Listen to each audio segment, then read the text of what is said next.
유튜브로 읽는 박정희 전기 12권 부마 사태 전후 석유 전문가들의 견해.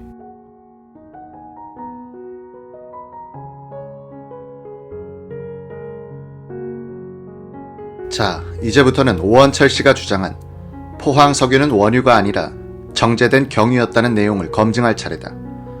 오 씨는 그런 주장을 1997년 월간 5월호에 중앙정보부가 연출한 국가적 해프닝 포항 석유 탐사란 제하의 기고문을 실었고, 그해 7월에 나온 한국형 경제건설 제6권에도 기재했다.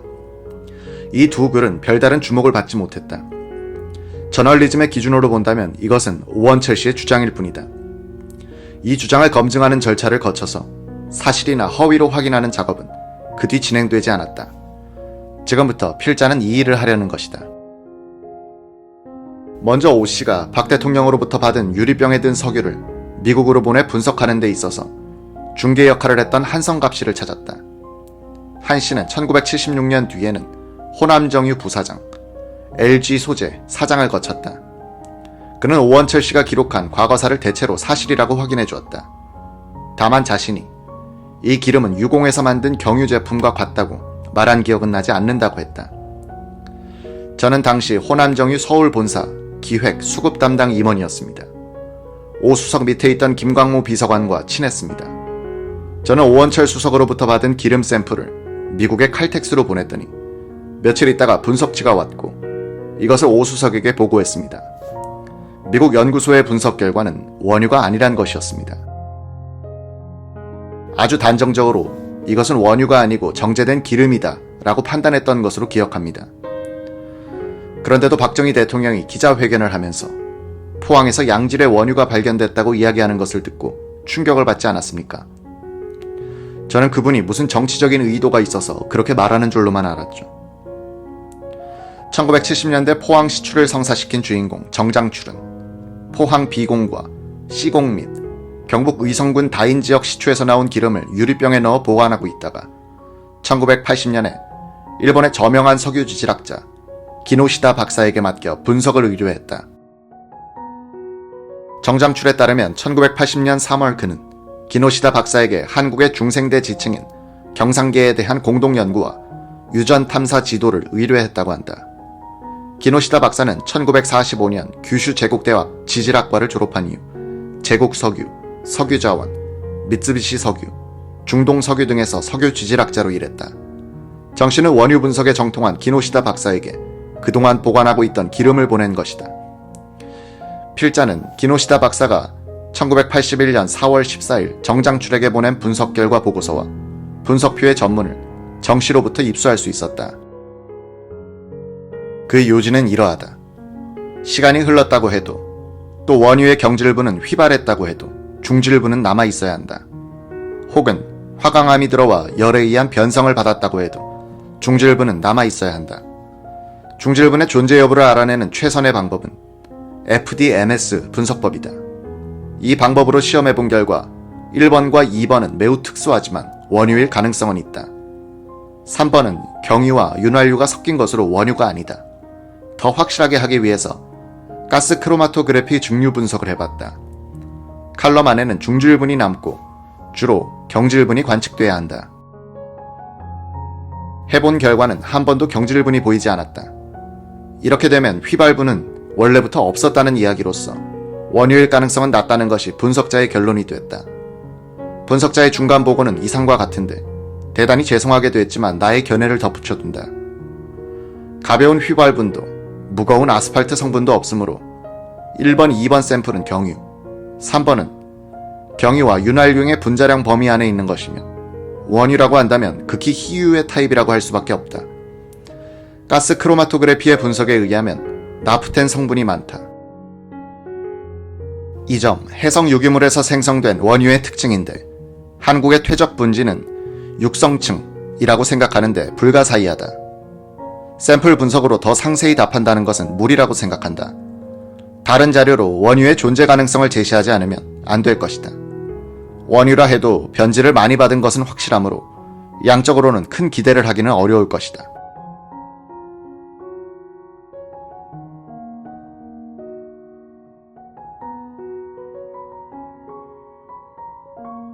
기노시다 박사의 분석을 요약하면 포항에서 나온 기름은 원유가 아니라 경유일 가능성이 매우 높으나 매우 특이한 원유일 가능성을 완전히 배제할 수는 없다는 것이다.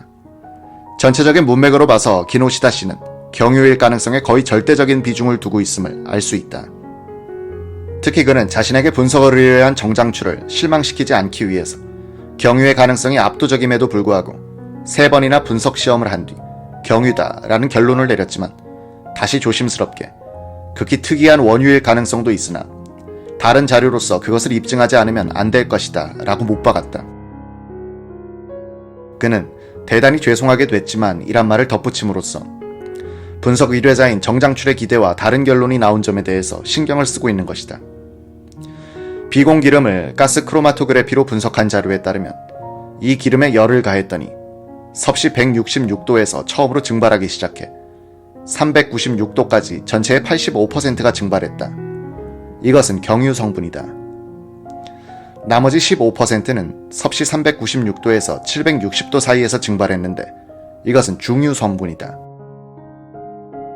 원유라면 166도 훨씬 이하의 온도에서부터 휘발유 성분 등이 증발해야 하는데 그런 것이 전혀 보이지 않고 무거운 아스팔트 성분도 없으므로 이 기름은 원유가 아니라 경유로 보여야 한다는 것이다. 다만 원유가 지층 속에서 생성된 뒤 갑자기 화산 분출이 있다든지 하여 열에 의한 변성을 받았다면 휘발 성분이 날아가 버린 원유가 될 가능성을 배제할 수 없다는 것이다. 이 부분은 지질학적으로 설명돼야 한다.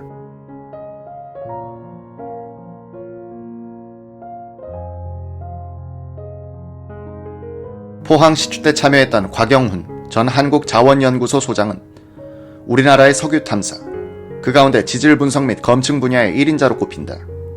곽 소장은 1975년 12월에 기름이 나왔을 때부터 의문을 갖고 있었던 사람이다. 곽영훈 소장은 유공울산공장이나 한국과학기술연구소에서 원유라고 분석했다는 것은 사실과 다르다고 했다.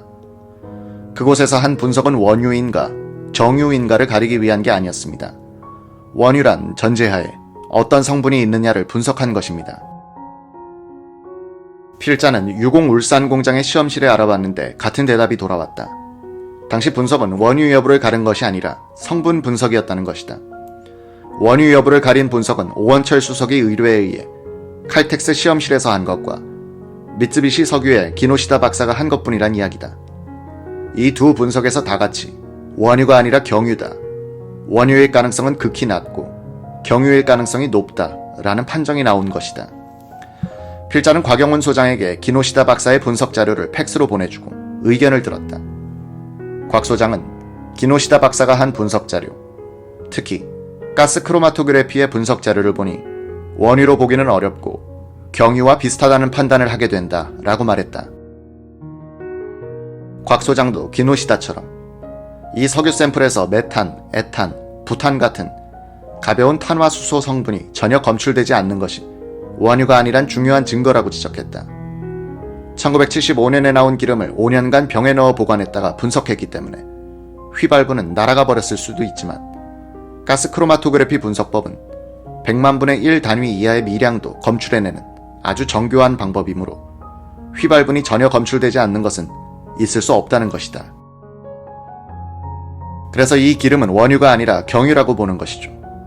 정유 과정에서 휘발분을 없애버리고 경유 성분만 정제해낸 제품이란 뜻입니다. 원유라면 세월이 가면서 또는 누군가가 불을 붙여서 그 휘발분을 태워 없앴다고 하더라도 무거운 성분 속에 소량의 가벼운 성분이 포획되기 때문에 기노시다 박사의 분석치처럼 휘발분이 전혀 나오지 않을 수는 없는 것이죠. 이 자료를 가지고 기노시다 박사가 이 기름은 원래부터 휘발분을 지니고 있지 않았으므로 원유가 아닌 경유로 보인다고 판단한 것은 정당하다고 생각합니다. 더구나 기노시다 박사는 중질류의 존재 여부 시험에서 아스팔트 성분도 발견하지 못했다고 지적했습니다. 무거운 성분도 가벼운 성분도 없는 원유란 상상하기 어렵습니다. 원유란 복합 물질로서 가벼운 가스부터 무거운 아스팔트까지를 다 포괄하고 있는 물질이니까요.